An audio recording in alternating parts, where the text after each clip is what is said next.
أعوذ بالله من الشيطان الرجيم.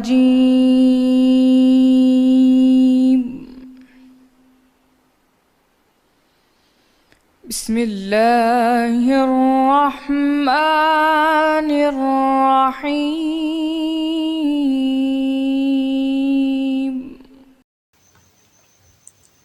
اللہ نے ان لوگوں کا قول سن لیا ہے جو کہتے ہیں کہ اللہ فقیر ہے اور ہم امیر ہیں۔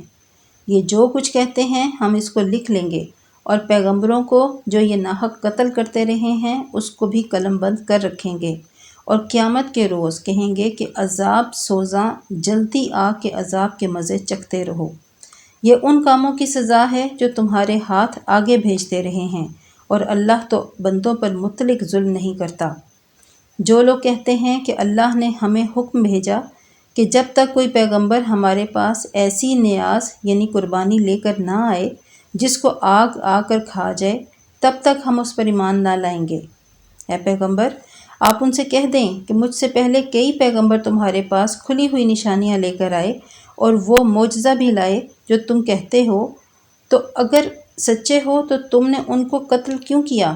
اور پھر اگر یہ لوگ آپ کو سچا نہ سمجھیں یا آپ کو جھٹلائیں تو آپ سے پہلے بہت سے پیغمبر کھلی ہوئی نشانیاں اور صحیفے اور روشن کتابیں لے کر آ چکے ہیں، اور لوگوں نے ان کو بھی سچا نہیں سمجھا، انہیں بھی جھٹلا دیا۔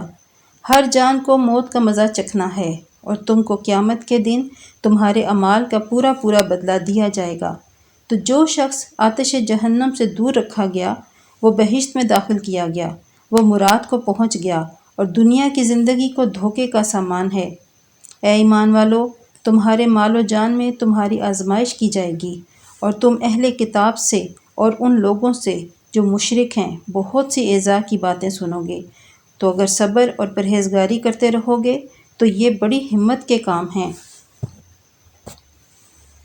اور جب اللہ نے ان لوگوں سے جن کو کتاب عنایت کی گئی تھی اقرار لیا کہ اس میں جو کچھ لکھا ہے اسے صاف صاف بیان کرتے رہنا اور اس کی کسی بات کو نہ چھپانا، تو انہوں نے اس کو پس پشت پھینک دیا اور اس کے بدلے تھوڑی قیمت حاصل کی۔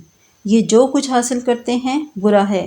جو لوگ اپنے ناپسند کاموں سے خوش ہوتے ہیں اور پسندیدہ کام جو کرتے نہیں ان کے لیے چاہتے ہیں کہ ان کی تعریف کی جائے، ان کی نسبت خیال نہ کرنا کہ وہ عذاب سے بچنے میں کامیاب ہو جائیں گے، اور انہیں درد دینے والا عذاب ہوگا۔